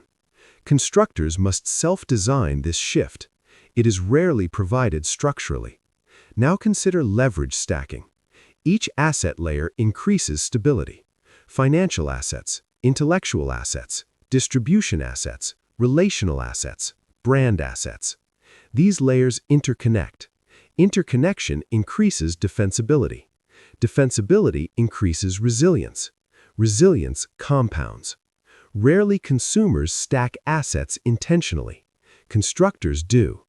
Now examine decision filters. Consumers evaluate purchases by desire. Constructors evaluate by leverage. Desire fluctuates.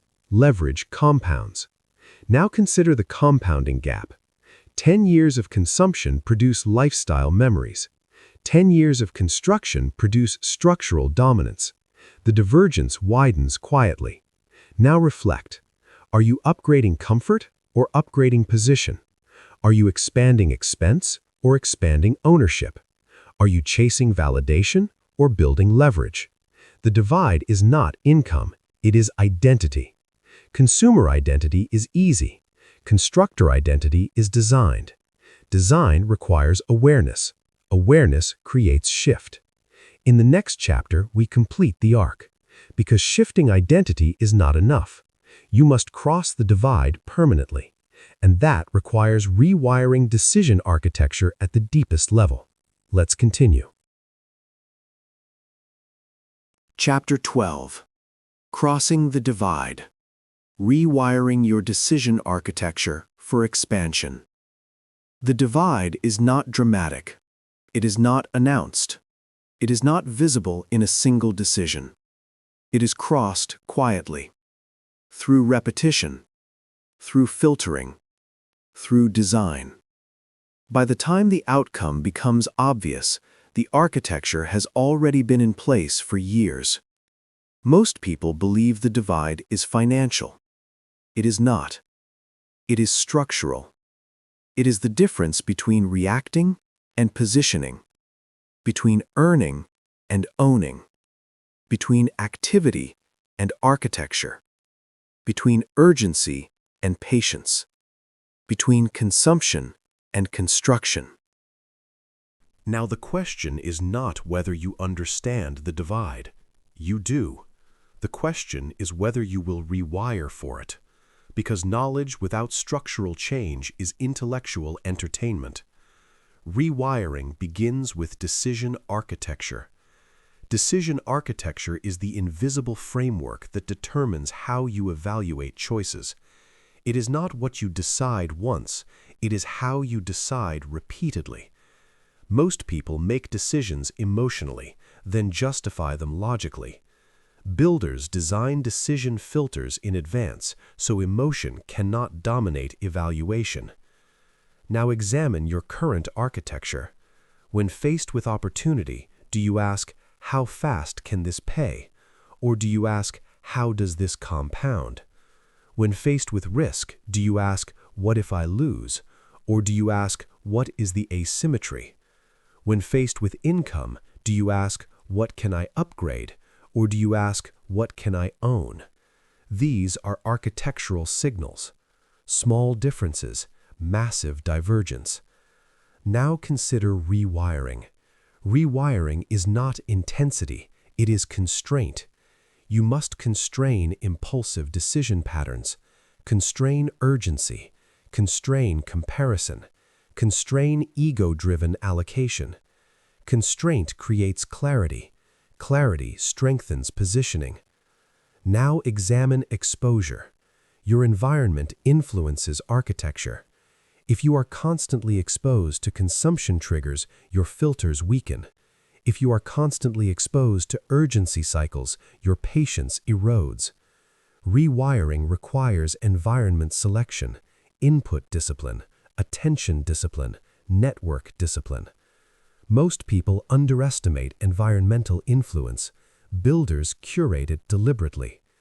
Now examine identity reinforcement. If you still measure progress by visible signals, you remain vulnerable to consumer cycles. If you measure progress by asset growth, leverage stacking, and structural strength, your behavior stabilizes. Internal metrics determine external outcomes. Now consider time horizons again. Crossing the divide requires permanent extension of time perception. 5 years becomes normal. 10 years becomes practical. Decades become strategic. Short-term cycles become noise. Noise loses power. This is not optimism. It is structural recalibration. Now examine capital allocation. Crossing the divide means capital is never idle without purpose. Cash has role.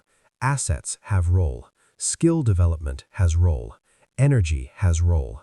Every allocation must answer, does this increase leverage? If not, it must justify its presence. Now examine effort. Effort remains necessary, but it is applied selectively. Effort fuels system building, not reactive maintenance.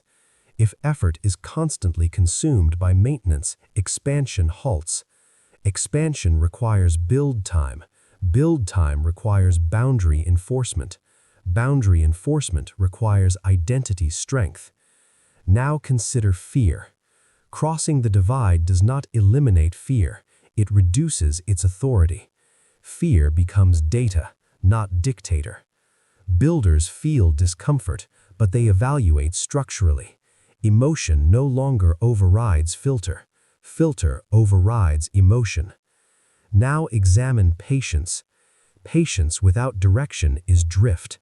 Patience with architecture is compounding. Crossing the divide requires both patience and evaluation. Neither alone is sufficient. Now examine failure. Failure within a leveraged structure becomes information.